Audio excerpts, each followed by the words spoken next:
ഒരു 2 ദിവസം മുമ്പ് നമ്മൾ കണ്ടതാണ് സെൻസെക്സും നിഫ്റ്റിയും ഓൾ ടൈം ഹൈയിലേക്ക് എത്തി. അതായത് സെൻസെക്സ് ഏതാണ്ട് 75,000 പോയിന്റ്സ് ക്രോസ് ചെയ്തു, 75,400 വരേക്ക് എത്തി. നിഫ്റ്റി ഏതാണ്ട് 23,000 ടച്ച് ചെയ്യുന്നതിലേക്ക് അടുത്തേക്ക് വന്നുകൊണ്ടിരിക്കുകയാണ്. അപ്പോൾ ഈ ഒരു ഓൾ ടൈം ഹൈ ലെവലിൽ മാർക്കറ്റ് നിൽക്കുമ്പോൾ ഇൻവെസ്റ്റേഴ്സ് എന്നുള്ള രീതിയിൽ നമ്മൾ എന്ത് ചെയ്യണം, എന്ത് സ്ട്രാറ്റജി അഡോപ്റ്റ് ചെയ്യണം എന്നുള്ളതാണ് നമ്മളിപ്പോൾ സംസാരിക്കാൻ പോകുന്നത്. അപ്പോൾ ചില ഇൻവെസ്റ്റേഴ്സ് വിചാരിക്കും, ഓക്കെ മാർക്കറ്റ് ഇപ്പോൾ ഓൾ ടൈം ഹൈയിലാണ്, എൻ്റെ ഇൻവെസ്റ്റ്മെൻറ്റും വളർന്ന് ഒരു വലിയ നിലയിലെത്തി നിൽക്കുകയാണ്, നല്ലൊരു പെർസെൻറ്റേജ് റിട്ടേൺ ഇപ്പോൾ വിറ്റാൽ എനിക്ക് കിട്ടും എന്ന് പറഞ്ഞിട്ട് അവർ ഇൻവെസ്റ്റ്മെൻറ്റ് വിറ്റ് മാക്സിമം പ്രോഫിറ്റ് ബുക്ക് ചെയ്യാനുള്ളൊരു ടെൻഡൻസി ഉള്ള ഒന്നാമത്തെ കാറ്റഗറി. രണ്ടാമത്തെ കാറ്റഗറി എന്ന് പറയുന്നത്, ഞാനിപ്പോൾ മാർക്കറ്റ് എന്തായാലും കുറേ മുകളിലേക്ക് പോയി, ഇനിയും പോകാൻ ചാൻസ് ഉണ്ട്, അപ്പോൾ ഞാൻ കുറച്ചുകൂടെ പൈസ മാർക്കറ്റിലേക്ക് ഇട്ടിട്ട് എൻ്റെ പോർട്ട്ഫോളിയോ ഒന്നുകൂടി വിപുലപ്പെടുത്തിയാൽ എങ്ങനെ ഇരിക്കും എന്ന് ചിന്തിക്കുന്ന രണ്ടാമത്തെ കാറ്റഗറി. അപ്പോൾ ഈ രണ്ട് കാറ്റഗറി ഓഫ് ആൾക്കാരാണ് മെയിനായിട്ട് നമ്മുടെ മാർക്കറ്റിലുള്ളത്.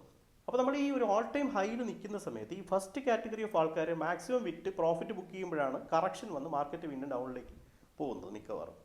അപ്പോൾ നമ്മൾ ഈ സമയത്ത് ഒരു വൈസ് ഇൻവെസ്റ്റർ അഡോപ്റ്റ് ചെയ്യേണ്ട ഒരു സ്ട്രാറ്റജി എന്താണെന്ന് വെച്ച് കഴിഞ്ഞാൽ, നമ്മുടെ എപ്പോഴും നമ്മുടെ ഒരു ഇൻവെസ്റ്റ്മെൻറ്റിനകത്ത് ഇക്വിറ്റിയുടെയും ഡെറ്റിൻ്റെയും മിക്സ് ആയിരിക്കുമല്ലോ ഉണ്ടായിരിക്കുക.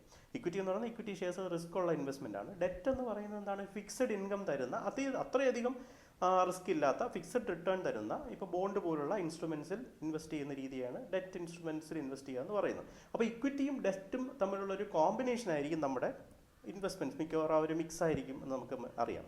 അപ്പോൾ നമ്മൾ എപ്പോഴും മെയിൻറ്റെയിൻ ചെയ്യേണ്ട ഒരു റേഷ്യോ ഉണ്ട്, 60-40 ആണ്. അപ്പോൾ ഈ 60% ഇക്വിറ്റി അല്ലെങ്കിൽ 40% ഡെറ്റ്, അങ്ങനെ ആയിരിക്കും നമ്മുടെ ഒരു ഐഡിയൽ പോർട്ട്ഫോളിയോ വരേണ്ടത്.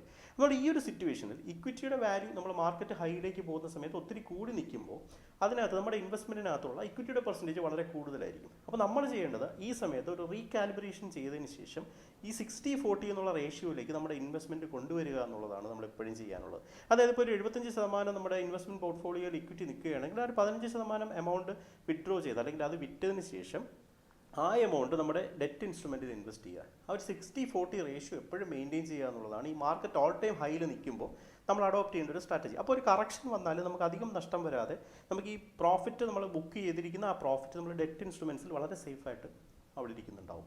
അപ്പോൾ ഇതായിരിക്കണം നമ്മുടെ ഈ ഒരു ഓൾ ടൈം ഹൈയിൽ മാർക്കറ്റ് പോകുന്ന സമയത്ത് നമ്മൾ അഡോപ്റ്റ് ചെയ്യേണ്ട ഒരു സ്ട്രാറ്റജി.